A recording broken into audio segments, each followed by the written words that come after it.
বনের ধারে ছোট্ট এক কুঁড়ে ঘরে থাকত বান্টি খরগোশ। বান্টি খেতে খুব ভালোবাসত, বিশেষ করে লাল টকটকে গাজর। একদিন সে জঙ্গল থেকে খুঁজে খুঁজে ঠিক 7টা বড় বড় গাজর পেল। 1 2 3 4 5 6 আর এই হলো 7। ইয়াহু! আজ আমি 7টাই খাবো, একটাও ছাড়ব না। 7টাকেই চিবিয়ে খাবো, কুড়ুরমুড় কুড়ুরমুড়।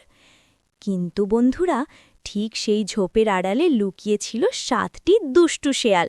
তারা তো বান্টিকে খাওয়ার ফন্দি আটছিল, কিন্তু বান্টির কথা শুনে তারা ভয়ে কেঁপে উঠল।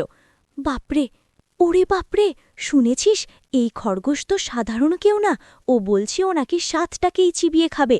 ও নিশ্চয়ই আমাদের 7 জনের কথা বলছে। পালা পালা, জান বাঁচাতে হলে পালা।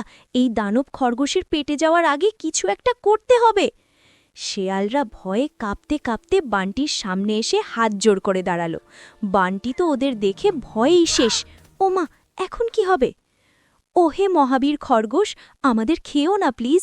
আমরা তোমাকে এই জাদুর ফলের ঝুড়ি দিচ্ছি।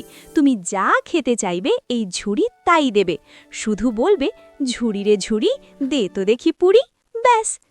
শেয়ালরা জান বাঁচিয়ে দে দৌড়, আর বান্টি তো মহা খুশি। সে ঝুড়ি নিয়ে বাড়ির দিকে রওনা দিল। কিন্তু পথের মাঝে ছিল এক মহাদুষ্টু মন্টু বানর। উফ, কি পাজি রে বাবা! সে গাছের ডাল থেকে সব দেখছিল। কি রে বান্টি, এত বড় ঝুড়ি নিয়ে কই যাস? আর বলো না মন্টু ভাই, এটা জাদুর ঝুড়ি, যা চাইব তাই খেতে দেয়। কিন্তু খবরদার, তুমি যেন আমার ঝুড়ি নিও না, আমি একটু জিরিয়ে নিই। আর মন্টু বানর সুরসুর করে নেমে এসে জাদুর ঝুড়ি বদলে একটা সাধারণ ঝুড়ি রেখে দিল। কি দুষ্টু, তাই না? বান্টি বাড়ি গিয়ে মাকে বলল, মা দেখো দেখো। কিন্তু ওমা, ঝুড়ি থেকে তো কিছুই বেরোয় না। বান্টি তো রেগে মেগে আবার সেই ঝোপের কাছে গেল। এই শেয়ালরা, তোরা আমাকে ঠকিয়েছিস, আজ তোদের 7টাকেই খাবো। শেয়ালরা ভয়ে অস্থির হয়ে তাকে এক জাদুর টিয়া পাখি দিল। কিন্তু ফেরার পথে সেই একই কাণ্ড। বান্টি আবার ক্লান্ত হয়ে ঘুমালো, আর মন্টু বানর জাদুর টিয়া পাখি বদলে একটা সাধারণ টিয়ার রেখে দিল। বাড়ি ফিরে বান্টি দেখল এটা তো সাধারণ টিয়া পাখি। বান্টি বুঝল এটা নিশ্চয়ই মন্টু বানরের কাজ। শেয়ালরা তাকে ভালো জিনিসই দিয়েছিল। এবার বান্টি একটা বুদ্ধি আঁটল। সে আবার গেল শেয়ালদের কাছে। এই শেষবার আমাকে ভালো কিছু দে, নইয়ে চিবিয়ে খাবো। শেয়াল সর্দার তাকে দিল একটা জাদুর বস্তা। বন্ধুরা, তোমরা কি আন্দাজ করতে পারছো বস্তায় কি আছে? ওটার ভেতরে ছিল এক রাগী সজারু, যার গায়ে বড় বড় কাঁটা।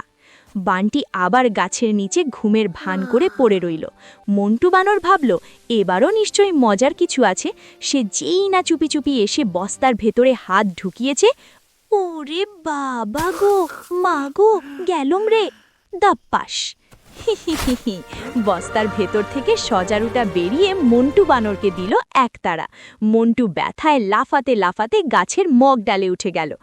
মাফ করে দে বান্টি, তোর জাদুর ঝুড়ি আর টিয়া পাখি নিয়ে যা, আর জীবনেও চুরি করব না। ইস, কি ব্যথা!